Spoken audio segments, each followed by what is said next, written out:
مومن کے بعد بھی یہ علم آ کر اس کو پیغام حق پہ عمل کرنے سے روک رہا. زیادہ پڑھی لکھی عورتیں حجاب کرنے کو تیار ہی نہیں ہوتی. ہر مرتبہ بات گھوم پھر کے عورتوں پہ آ جاتی. زیادہ پڑھے لکھے افراد دنیا کے عام علاقوں میں داڑھی رکھنے کو تیار نہیں ہوتے. جہاں ماحول کلچر ایسا ہو تو وہاں تو پھر بھی بات چل جاتی. اب آپ جا کے صاحبان ایمان کے البم چیک کیجئے گا پاکستان میں یا انڈیا میں. جتنے بہت پڑھے لکھے ہوں گے، یہ پی ایچ ڈی ہیں، یہ سائنٹسٹ ہیں، ان کے پاس ماسٹرز کی ڈگری ہے، انہوں نے 4 ڈگری کی ہے، ان کا پھرا ہوا دماغ ہے، جو کچھ بھی ہے، جو بھی کہا جاتا ہے ان کی تصویریں دیکھ لیجئے گا. اور بیچارے اس کے مقابلے میں جو کم پڑھے لکھے ہیں ان کی تصویریں دیکھ لیجئے گا. اب علم مومن کے پاس آئے تو مومن کی کوئی بھی چیز ہے. آپ کا ڈرائیونگ لائسنس گر گیا وہ آپ کو مل گیا، آپ کا کریڈٹ کارڈ گر گیا وہ آپ کو مل گیا، آپ کا اسمارٹ فون آئی فون گر گیا وہ آپ کو مل گیا. لیکن اگر مومن کے پاس آ کے بھی آپ میں مزاج ابو جہل کا پیدا کر لے کہ ہم اتنے پڑھے لکھے انسان نہیں، مولانا ہمیں آپ 1400 سال پہلے کا ایک الٹریٹ آدمی نہیں سمجھیے، جب تک کہ ہماری عقل میں بات نہیں آئے گی ہم عمل نہیں کریں گے. اب چھوٹی سی مثال کل رات کی دے دوں. استخارہ نہیں بھائی، ہماری عقل تو کہتی ہے کہ ہم اللہ سے کانٹیکٹ میں، ہم تو استخارے پر جائیں گے. شریعت کچھ بھی کہتی رہے، قرآن حدیث کچھ بھی کہتے رہے. جتنے سوال میرے پاس اس حوالے سے آئے ان کا مزاج کچھ کا مزاج یہ تھا.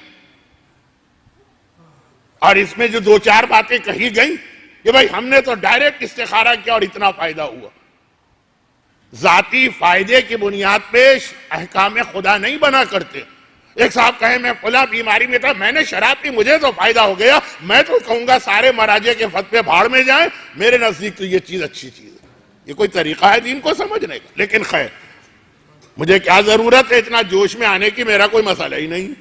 آپ حضرات کا مسئلہ ہے، آپ کو ایک صحیح طریقہ بتایا، ماننا ہے مانے، نہ مانے نہ مانے. کون سا میں استخارہ بہت دیکھ کے اس کی فیس لیتا ہوں کہ میرا کوئی نقصان ہو رہا ہو. تو میں واپس اپنے عنوان پہ آتا ہوں. استخارہ اچھی چیز بھی ہے، بری چیز بھی. اچھی چیز تو ایسی ہے کہ نام ہی استخارہ ہے، طلب خیر. یہ خیر ہی خیر ہے، لیکن اپنی ترتیب کے مطابق. تو مولا کی وہ حدیث جو ذرا سا مذاق والا پہلو بھی اس میں آ جاتا ہے، لیکن آج شب شہادت ہے تو اس لیے میں بہت سنجیدہ. مولا نے کہا بزدلی، بد اخلاقی، کنجوسی. نہج البلاغہ 3 حصہ، خیار و خصال رجال، شرار و خصال النساء، و خیار و خصال النساء شرار و خصال رجال والی حدیث. کہا کہ یہ 3 چیزیں بدترین، بد اخلاقی، کنجوسی، بزدلی. لیکن جب یہ چیزیں مرد میں آئیں تو بدترین ہے، جب یہ چیزیں عورتوں میں آئیں تو بہترین ہے. بہت مشہور حدیث ہے، پوری مجلس پڑھی گئی ہے، تو میں اس کی وضاحت بھی نہیں کر رہا کہ مولا نے آگے وجہ جو بتائی ہے وہ کیوں. ہاں، صرف بد اخلاقی والے لفظ کی اس لیے وضاحت کر دوں کہ یہ ہماری کل کی مجلس کا عنوان بننے والا ہے. یہ لفظ، عورت بد اخلاق ہوگی تو نامحرم مرد سے اپنے آپ کو بچائے گی. عورت کی بد اخلاقی اس کی حیا کو بچانے والی چیز. اچھا، یہ چونکہ اس حدیث پہ بہت مجلسیں ہوئی ہیں تو اتنا جملہ کہنے کی بھی آج ضرورت نہیں، لیکن ایک پہلے سے میں ایڈوانس میں ایک ربط دے دیتا ہوں اگلی مجلس کا. اب یہ بدترین چیز، یہ بہترین چیز. بد اخلاقی بری بھی ہے، بد اخلاقی اچھی بھی ہے. ڈرپوک ہونا، بزدل ہونا برا بھی ہے، اچھا بھی ہے. پوری مجلس آپ یاد کیجئے جو علماء نے اس حدیث پہ پڑھی. اطاعت والدین، اطاعت والدین بہترین چیز بھی ہے کائنات کی اور بدترین چیز بھی ہے. اگر والدین کی اطاعت عام چیزوں میں کی جائے تو بہترین چیز ہے، اور اگر اطاعت والدین بے حجابی میں کی جائے، اطاعت والدین میوزک پارٹی اٹینڈ کرنے میں کی جائے، اطاعت والدین گانا سننے میں کی جائے تو یہ بدترین چیز ہے. جو بچے میرے سامنے بیٹھے ہیں ان کی عمر کے اعتبار سے بات کر رہا ہوں. والدین کہیں کہ چلنا پڑے گا اس پارٹی میں، والدین کہیں کہ اٹینڈ کرنا پڑے گا یہ والا میوزک کا فنکشن، والدین کہیں کہ مثلا تمہیں حجاب اتار کے چلنا، بہت ساری چیزیں یہاں کے ماحول میں آپ اس لیے کرتے ہیں کہ یہاں کے ماحول آپ کو مجبور کر رہا. بات یہاں کی نہیں ہے، بات جہاں پہ آپ کے پاس چوائس ہو. یہ اسکارف اور ابائیں، جو بڑے بڑے عورتوں کے ہینڈ بیگ مجھے پلین میں نظر آتے ہیں اور میں حیران ہوتا ہوں یہ کس کام کے لیے ہیں. یہ جیسے ہی ایئرپورٹ پہ اترنے والے ہوتے ہیں کراچی یا لاہور یا سیالکوٹ یا جہاں یا حیدرآباد یا لکھنؤ یا بمبئی، پتا چلا یہ اس کام کے لیے، تاکہ یہ ابا اور یہ اسکارف اور یہ حجاب. تو اب بدترین چیز بھی ہے اطاعت والدین، بدترین گناہگار ہوگا آدمی. چوتھے امام کی وہ حدیث کہ اپنی ماں کو رسیوں سے باندھ کے گھر کے کمرے میں بند کر دو. بچہ تو اچھل پڑا. فرزند رسول، یہ آپ کیا ارشاد فرما رہے ہیں؟ ماں کو رسیوں سے باندھ کر کمرے میں بند کر دو. کہا کہ ہاں، کیونکہ یہی چیز اس وقت والدین کے حق میں بہتر. خدا نہ کرے کسی کا باپ یا کسی کی ماں پاگل ہو جائے، دماغ خراب ہو جائے، اپنے آپ کو زخمی کرنے لگے، جو آج کل انگریزی کا ایک لفظ ہے اور اچھا لفظ ہے، سائیکو ہو جائے. ہر وقت یہ ڈرو اس سے کہ وہ اپنے آنکھ کو آگ میں جلا لے گی، چھری سے کاٹ لے گی. اس وقت باپ کو یا ماں کو باندھ کے کمرے میں بند کر دینا وہ سمجھ میں آ جاتا. بعض گناہ کے حوالے سے بھی معصوم کا یہ جملہ آیا تو کہا گئی وہ اطاعت والدین کے فلا تقل لہما اف، خبردار ان کے سامنے اف بھی نہ کہنا. یہاں تو ان کو باندھ کر، رسی سے باندھ کر کمرے میں بند کر کے لاک کیا جا رہا. کیونکہ اطاعت والدین اپنے موقع پہ اچھی چیز ہے، اطاعت والدین اپنے موقع سے ہٹ کے ہو تو اس سے بری کوئی چیز نہیں. میں نے مثال وہ دے دی جس پر کوئی مسلمان آرگومنٹ نہیں کر سکتا ہے، احترام والدین. اور ایک ایسا جملہ یہاں پہ کہہ رہا ہوں، جو جملہ آدھا ابھی آ رہا ہے، آدھا جو آخری مثال میں دینے جا رہا ہوں. دیکھیں مثالیں تو اتنی ہیں کہ ایک ہی چیز اچھی ہے، ایک ہی چیز بری، کہ پورا عشرہ بھی اس کے لیے کم. اور اگر آپ اسے میرا اپنا ذاتی ایڈورٹائز نہ سمجھے تو پچھلے سال باب الحوائج مسیساگا کینیڈا میں جو عشرہ میں نے پڑھا وہ تقریباً پورا عشرہ اس موضوع پہ تھا، اچھی اور بری چیز. تو ایک مجلس، آدھی مجلس 15 منٹ کافی نہیں ہوتی ہے، لیکن بہرحال اصل موضوع کوئی اور لے کے آیا تھا، اسے بھی تو پورا کرنا ہے. تو آخری مثال جو دوں گا اس میں یہ والی بات جو والدین کے حوالے سے آئی، آدھی ابھی آ رہی، آدھی 2 منٹ کے بعد آ رہی. وہ کبھی اور نہیں دینے جا رہا ہوں کہ کہوں کہ اگلے ہفتے دے رہا ہوں. ابھی اگلی مثال اطاعت والدین. دیکھیے کتنی اچھی چیز ہے کہ ہمارا عنوان کیا ہے؟ معرفت اصحاب معصوم. معرفت اصحاب معصوم، یہی عنوان ہے. ویسے قرآنی صحابی نہیں ہے، رسول کی زیارت سے محروم رہے ہیں، تمام اصحاب کے سردار قرار پائے، ان کی معرفت حاصل کیجیے. جو صحابی بھی نہیں بن سکا، جو ایک زیارت بھی رسول کی نہیں کر سکا، موقع بھی ملا تو وہ موقع انہوں نے چھوڑ دیا. اپنا اونٹ گھما کے مدینے سے نکل آئے، ایک دن ٹھہرنے کو تیار نہیں. ایک دن ٹھہر جاتے، پیغمبر کی زیارت ہو جاتی، اصحاب امام 1,20,000 کی لسٹ میں ان کا نام آ جاتا، اصحاب معصوم. واپس آ گئے، تمام اصحاب کے سردار ہوئے. بڑے بڑے صحابی ان کی زیارت کو جانا، ان کی زیارت کو جانا. اور کون بڑے بڑے صحابی جو زندگی بھر رسول کی زیارت کرتے رہے، وہ ایسے قرنی کی زیارت کو جانا اپنے لیے ثواب سمجھتے رہے. معرفت اصحاب معصوم ایک ایسا بھی ہے جو صحابی نہیں ہے. اور ایک ہی جملہ میں اکثر کہہ کے بات ختم کر دیتا ہوں کیونکہ ٹائم نہیں. اور ویسے قرنی کا واقعہ ہر ایک کو معلوم ہے، یہ بچوں کو نہیں معلوم ہوتا، اور ان کو یہ واقعہ سنانا بہت ضروری ہے، تو ان کو یاد دلاتے رہیے گا.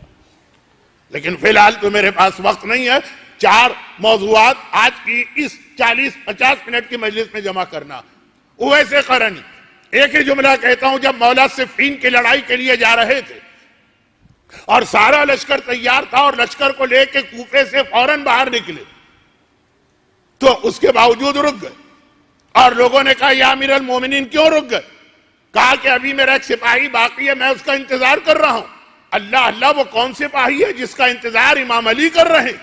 پورے لشکر کو روک کے بیٹھے، جب تک کہ وہ نہیں آئے گا لشکر آگے نہیں بڑھے گا. اور پتہ چلا یمن کی جانب سے یہ بوڑھا صحابی آ رہا، پیغمبر کے زمانے میں جوان تھے، مولا کے 40 سال اور گزر چکے ہیں، اور انتظار کیا جا رہا اور ان کو ایک علم دیا جا رہا. اس کی فضیلت زیادہ ہے جو امام کا انتظار کرے، یا اس کی فضیلت زیادہ ہے جس کا انتظار امام کرے؟ اور اویس کی سب سے بڑی خاصیت ایک ہی چیز، والدین کی اطاعت، والدین کی اطاعت پر زیارت رسول کو قربان کر دیا۔ جو لوگ شروع مجلس سے بیٹھے ہیں ان کو یاد ہوگا کہ آج کے 4 موضوعات میں میں نے زیارت کا بھی ایک لفظ استعمال کیا۔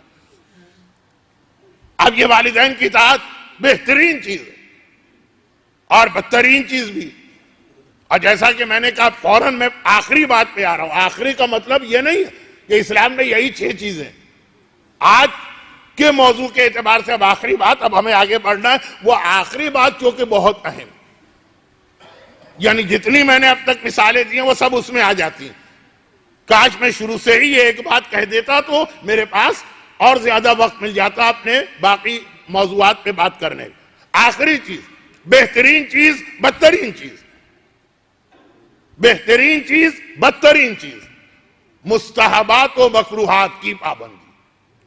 مستحب وہ عمل جو اللہ کو پسند ہے، وہ عمل جو رسول اللہ کو پسند ہے، وہ عمل جو امام معصوم کو پسند ہے۔ مکروہ وہ چیز جو اللہ کو ناپسند ہے۔ مکروہ کا مطلب ہی کراہیت۔ مستحب کے لفظ میں اگر ذرا سی آپ نے توجہ دی ہے، لفظ حب چھپا ہوا۔ مستحب میں حب ہے، محبت۔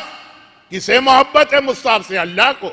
تلاوت قرآن مستحب ہے، کون پسند کرتا ہے تلاوت قرآن؟ اللہ۔ کس کو محبت ہے تلاوت قرآن سے؟ رسول اللہ۔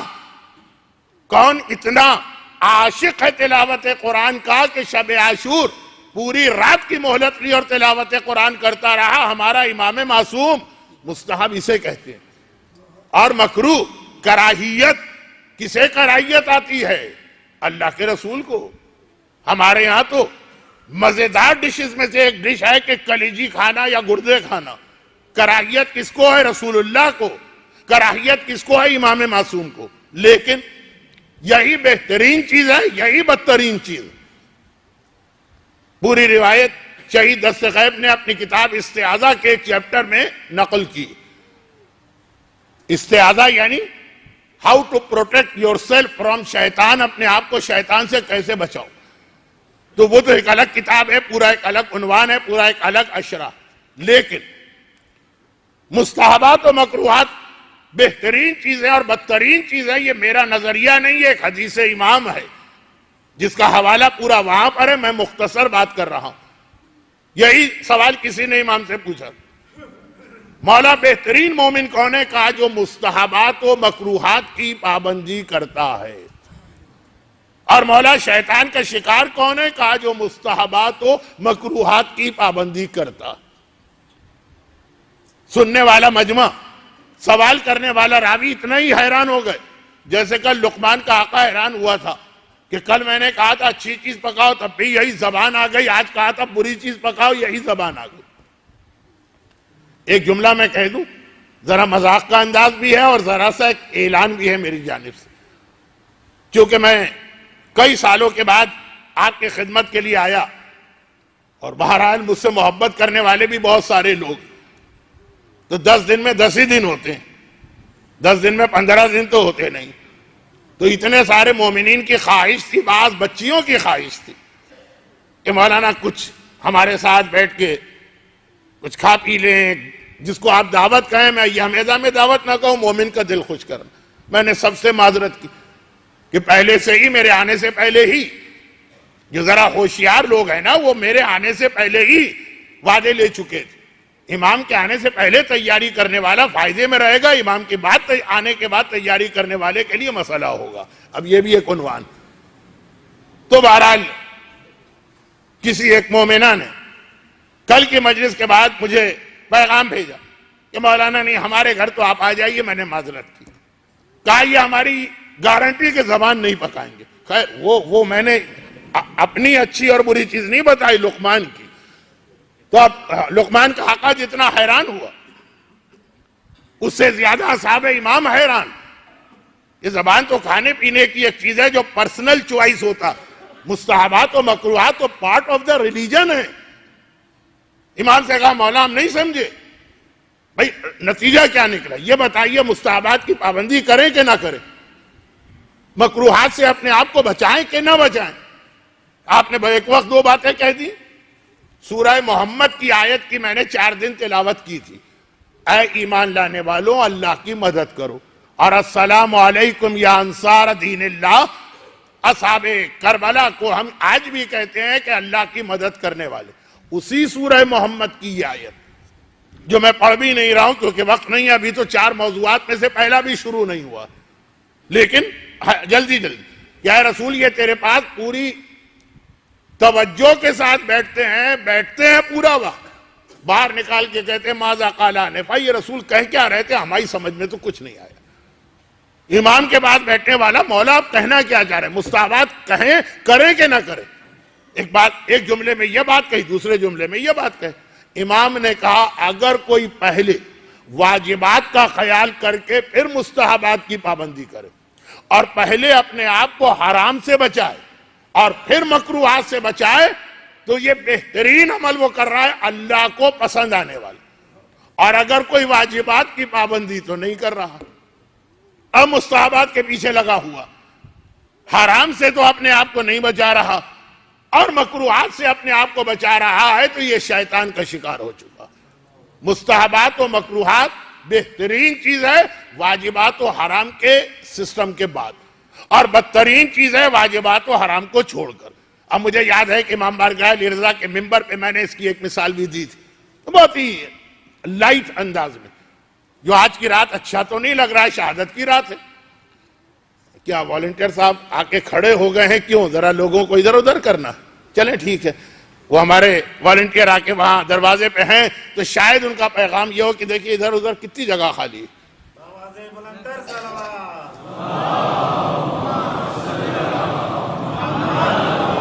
جب میں بچپنے میں بریڈ کھاتا تھا ڈبل روٹی، تو بیچ کا سارا حصہ کھا جاتا تھا، چاروں طرف کا جو تھا نا وہ سخت حصہ وہ خالی رہ جاتا تھا۔ وہ مجھے مجمع دیکھ کے تو یہی یاد آ رہا ہے۔ خیر تو خلاصہ یہ میرے پاس باتیں بہت ہیں، اندازہ آپ کو ہو رہا ہوگا۔ تو میں نے ایک مثال دی، خمس نہیں نکالیں گے جوتے کا، جوتے میں بھی خمس واجب ہے، جی ہاں واجب ہے مولانا، ابھی تو اس کو 1 سال کے 1 مہینہ بھی نہیں ہوا، کل ہی تو خریدا ہے، آج آپ کی ڈیٹ آف خمس آ گئی، کل آپ نے خریدا ہے، آج آپ کی ڈیٹ آف خمس آ گئی، آپ کو اس کا خمس دینا ہے 1 دن کے بعد، جی 1 دن کے بعد۔ وہ اس کی پرواہ نہیں ہے کالے رنگ کا جوتا نہ ہو، کالے رنگ کا جوتا اگر کوئی چیز ہے بھی اسلام میں تو مکروہ ہے نا، حرام تو کوئی نہیں کہتا، مکروہ نہیں ہونا چاہیے۔ اگر حرام ہے، خمس اس کے اوپر واجب ہے اور لوگوں کے حق کوئی بات نہیں۔ اگر کراچی کھارزر یا سولجہ بازار کا مومن ہو کہے گا مولانا کوئی باندھا نہیں، کوئی حرج نہیں ہے، سب چلتا، کالے رنگ کا نہیں۔ اب تو بہت سارے لوگوں کو پتا ہے کہ میں کراچی کے ایک محلے رضویہ سوسائٹی کا رہنے والا، اور اس زمانے میں بہت رواج تھا کراچی میں جوتا مسجدوں سے چوری ہونے کا۔ تو ایسے ایک چور مجھے ملے تھے جو جوتا چوری کرتے تھے، کالے رنگ کا جوتا نہیں چوری کرتے، یہ مکروہ ہے بھائی، اس کو ہاتھ نہیں لگانا، اور جوتا چوری کر دینا وہ جائز ہے، اس میں کوئی کالے رنگ کا نہیں ہونا چاہیے، نہیں نہیں یہ کالے رنگ کا جوتا جو ہے گھر میں غم لاتا اور مصیبت لاتا۔ یہ جو ایک مزاج بنتا، سارا سال نماز نہیں پڑھیں گے، شب قدر کی 2 رکعت نماز پڑھنے پہنچ جائیں گے۔ وہ تو کہیے عید کے دن کہیں سے یہ خیال آ گیا ہے کہ عید کی نماز سے پہلے اس دن فجر کی قضا نماز پڑھ لو، فجر کی نماز قضا کر رہے ہو اور عید کی نماز بالکل ٹائم پر آ گئے، 5 منٹ پہلے شروع ہوئی تو انتظامیہ کی جان کھا لیتے ہیں کہ آپ نے ہماری نماز چھوڑوا دی۔ اب یہ جو ایک مزاج بن رہا، مستحبات و مکروہات بہت اہم چیز ہے، یہ مومن کے ایمان کو بچانے والی ڈیفنس لائن ہے، بشرط یہ ہے کہ پہلے واجبات و حرام کی پابندی کی جائے۔ جیسے اب میں کہہ رہا ہوں کہ اطاعت والدین کتنی اچھی چیز ہے، واجبات سے زیادہ مستحبات میں آتی ہے، لیکن اگر حرام کام کر کے والدین کی اطاعت ہو رہی، ایک ہمارے پاس بہت مشہور روایت، بہت مشہور، آج کل تو الحمدللہ اردو میں بھی اس سبجیکٹ پہ بہت سی حدیثیں لکھی گئی، میں بہت خطرناک عنوان پہ آ رہا ہوں اس روایت کے بعد، لیکن بہرحال میری ذمہ داری ہے کہ پیغام دوں، عمل کرنا نہ کرنا آپ کی مرضی۔ آپ 2 صفحے کا ای میل مجھے بھیجیں کہ ہم تو دیکھیں گے استخارہ آغا سیستانی منع کرتے رہے، لیکن میری ذمہ داری ہے پیغام دے دو، باقی آپ کے پاس بھی طاقت ہے، آپ کے پاس بھی انگلیاں ہیں، آپ بھی آئی ٹی کے ماہر ہیں، میں تو ماہر بھی نہیں، جو چاہے لکھیے، کوئی پرواہ نہیں۔ ایک اتنی اچھی چیز ہے کمپیوٹر میں ڈیلیٹ کا بٹن کہ مجھے بہت اس سے آسانی ہوتی ہے. خیر تو میں واپس آتا ہوں. ملاقات امام کے عنوان پہ بہت سی کتابیں لکھی گئی.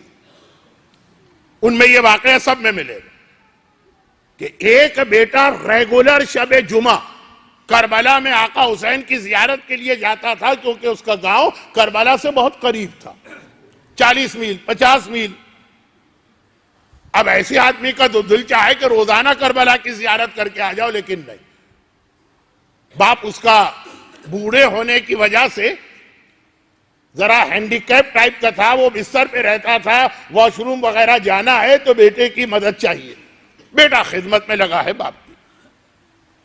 حضرت موسیٰ کا جنت کا پڑوسی کون تھا؟ وہ قصائی, جس کی ماں بستر سے ہل نہیں سکتی اور وہ خدمت کرتا ہے. بہت مشہور واقعہ.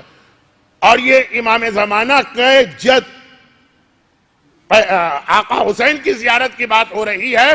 وہ صرف ایک شب جمعہ ہفتے کے 6 دن اور 7 راتوں میں 7 دن باپ کی خدمت کرتا ہے, 6 راتیں باپ کی خدمت کرتا ہے. 7ویں رات عشاء تک باپ کے ساتھ رہتا ہے.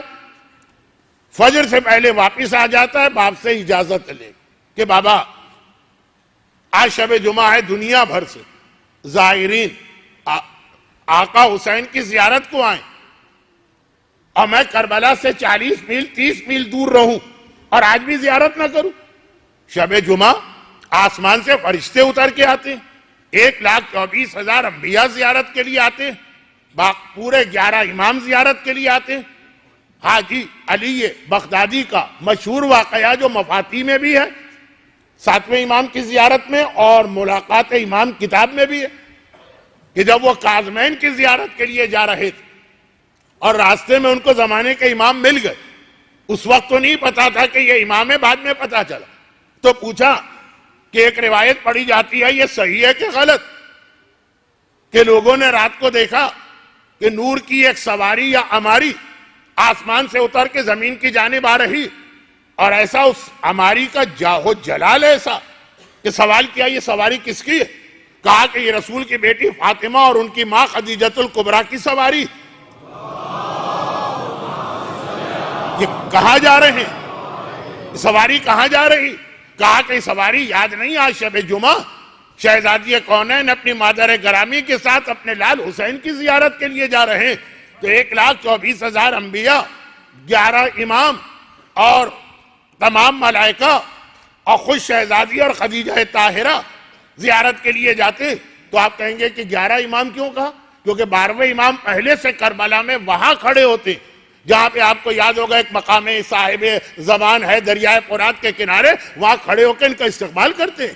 وہ میزبان ہوتے ہیں, یہ آنے والے مہمان. تو شہزادی کی سواری سے پرچے گر رہے ہیں, محمل سے پرچے گر رہے ہیں جس پہ لکھا ہے امان امان لزوار قبر الحسین یوم القیامہ. جو حسین کی قبر کی زیارت کرنا اسے اللہ کے ہر عذاب سے قیامت کے دن امان ملے گی. مولا یہ روایت صحیح ہے کہ غلط؟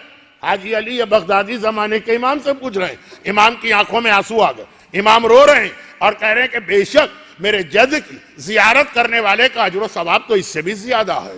اور پھر پیدل زیارت کرنے والا ہر قدم پر ہر قدم 1000 نیکیاں ملتی ہیں, 1000 گناہ معاف ہوتے ہیں, 1000 دعائیں اللہ قبول کرتا ہے, 1000 سنت حج اور 1000 عمرے کا ثواب اس کو ملتا. فرشتے اس کے حق میں دعا کرتے ہیں. خدا کہتا ہے جو کچھ تم نے آج تک کیا ہے سب معاف ہے, نئے سرے سے اپنی زندگی شروع کر.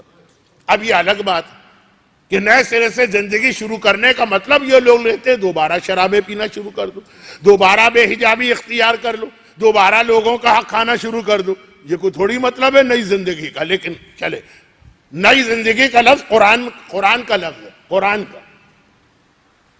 کا لفظ ہے کہ اے اللہ ایک بار مجھے دنیا میں پلٹا دے لعلی اعمل صالحا, اب میرا وعدہ ہے نئی زندگی شروع کروں گا عمل صالح سے. لیکن بہت ساری باتیں ایک تقریر میں جمع کرنے کا نتیجہ یہ ہوگا کچھ بھی نہیں ہو سکے گا. زائر, کربلا کا زائر, آقا حسین کا زائر, سواری والے زائر کا بھی یہ ثواب, پیدل والے زائر کا کیا کہنا. مگر اتنی اہم عبادت اگر واجبات کے بعد زیارت آ رہی اور اس کے جو مکروہات ہیں اگر حرام سے اپنے آپ کو بچانے کے بعد. چھوٹی سی ایک مثال دے دوں کیونکہ وقت بہت تیزی سے گزر گیا. اصولی اعتبار سے آج میں 5 منٹ پہلے بیان میں نے شروع کیا, اس کا اعلان پہلے کیا جا چکا, تو اب وہ وقت آ گیا کہ مصائب کی منزل پہ آنا, اور ابھی تو بات شروع بھی نہیں ہو. لیکن ایک چھوٹی سی بات, یہ بات لوگوں کو حج کے لیے یاد ہے, زیارت کے لیے لوگ بھول جاتے ہیں, زیارت کے لیے بھی یہ اصول اپنی جگہ, اور وہ یہ ہے کہ اگر آپ پہ قرضہ ہے اور قرضے کی ادائیگی کا وقت آ چکا ہے. قرضے کی ادائیگی اسلام میں کتنا اہم واجب ہے, کتنا اہم واجب ہے. مسجد نجس ہو جائے فوراً پاک کرنا واجب ہے, اور پھر یہ مسئلہ آتا ہے کہ اگر نماز کا وقت آ گیا ہے تو پہلے نماز پڑھے کہ پہلے مسجد پاک کرے, اور پھر یہ مسئلہ آتا ہے کہ نہیں نماز کا وقت نہیں, نماز قضا ہونے جا رہی ہے, پہلے نماز بچائیں کہ پہلے مسجد پاک کرے. اس میں آیت اللہ سیستانی کا فتویٰ دیگر مشہور مراجع سے ذرا مختلف ہے. وقت نہیں ہے تو میں تفصیلات میں نہیں جا رہا ہوں. قرضے کی ادائیگی اس سے اہم مسئلہ, مسجد اگر نجس ہو جائے اس کو پاک کرنے سے زیادہ اہم قرضے کی ادائیگی کا مسئلہ. اور چونکہ یہ مسئلہ توضیح المسائل میں بھی آ گیا, اردو میں بھی ہے, گجراتی میں بھی ہے, انگلش میں بھی ہے, فارسی میں بھی ہے, تو ہر آدمی اپنے گھر جا کے چیک کر سکتا کہ یہ مسئلہ وہاں بھی آ گیا کہ مسجد اگر نجس ہو جائے تو پہلے نماز پڑھ کے مسجد کو بعد میں پاک کر سکتے. باقی مراجع کہتے ہیں کہ اگر نماز قضا نہیں ہو رہی ہے پہلے مسجد پاک کرو. لیکن قرضے کی حد تک یہ مسئلہ کہ اگر قرضہ آپ نے لیا ہے اور ادائیگی کا وقت آ گیا, وقت کسے کہتے ہیں؟ 2 چیزوں کو. نمبر 1, یا تو پہلے سے طے ہے کہ اس تاریخ کو قرضہ دینا ہے, وہ تاریخ آ گئی, اور یا پھر کہ قرضہ دیا ہے ادائیگی کا کوئی وقت طے نہیں ہوا ہے. جب وقت طے نہ ہو تو گین, انگریزی محاورہ ہے, قرضہ دینے والے کے کورٹ میں اسے اختیار ہے کہ وہ ہر وقت آ کے اپنا قرضہ مانگ سکتے ہیں اور آپ کو دینا واجب, اگر کوئی تاریخ طے نہیں ہے تو ہر وقت اسے مانگنے کا حق ہے. تو دونوں میں سے جو قرضہ, یہی حکم تو ہے نا. نماز, اول وقت کی نماز, کربلا کے برستے تیروں میں نماز. ابو ثمامہ سیداوی نے کہا وقت نماز آیا, مولا نے کہا اول وقت نماز پڑھیں گے. صفین کی لڑائی, اول وقت نماز کا وقت آیا, مولا گھوڑے سے اتر کے نماز پڑھ رہے ہیں. لیکن اگر وہ آ گیا جس نے قرضہ دیا اور کہا میرا قرضہ دو, وقت آ چکا ہے اور آپ کی حیثیت ہے, تو واجب ہے کہ نماز کو روک دیں, نہیں پڑھیں نماز, پہلے اس کا قرضہ دیں گے اس کے بعد نماز پڑھیں. بلکہ اس کے بعد کا مسئلہ, اگر نماز قضا ہو رہی, 2 جملوں کا مسئلہ ہے, توضیح المسائل میں موجود ہے. میں حتی الامکان کوشش کرتا ہوں کہ حوالہ یا ریفرنس آسان ترین کتاب کا دوں کہ بچہ بھی گھر جا کے دیکھ لے. نماز قضا ہو رہی, تو نماز قضا ہو رہی ہے تو مسجد تک میں وہ علماء جو کہتے ہیں مسجد کو فوراً پاک کرنا, کہتے ہیں نماز قضا ہو رہی ہے پہلے نماز پڑھو پھر مسجد پاک کرو. قرضے میں نہیں, قرضے میں یہ ہے کہ نماز تو قضا نہیں ہونے دو, نماز پڑھتے پڑھتے کوشش کرو کہ اس کا قرضہ ادا ہو جائے. مثلا پیسے رکھے ہوئے ہیں ایسی الماری میں جو چند قدم کے فاصلے پر ہے, آپ کو قبلے سے نہیں ہٹنا پڑے گا, آپ نماز بھی پڑھ رہے ہیں الحمدللہ رب العالمین الرحمن الرحیم مالک یوم الدین, اور وہ لاک کھول بھی رہے ہیں, الماری کا پٹ آپ نے کھولا, پیسے نکالے, مالک یوم الدین ایاک نعبد و ایاک نستعین, اور اس کو پیسے دیے. یہ واجب ہے, کوئی عام سے مستحب یا ریکمینڈ یا ثواب والے مسئلے کو نہیں بتا رہا. نماز جیسا اہم فریضہ. آج کی مجلس کس آیت سے شروع ہوئی؟ تراہم رکعا سجدا. اصحاب امام کی خاصیت یا رکوع میں ہوں گے یا سجود میں ہوں گے, لیکن قرضے کا وقت آ گیا تو اپنا رکوع بھی روکیں گے, اپنا سجدہ بھی روکیں گے. اتنا اہم مسئلہ. ہمارے ہاں جتنے آرام کے ساتھ قرضے ہضم کر لیے جاتے ہیں وہ ایک الگ موضوع ہے, یہ آج کا موضوع نہیں. آج کا موضوع تھا مستحب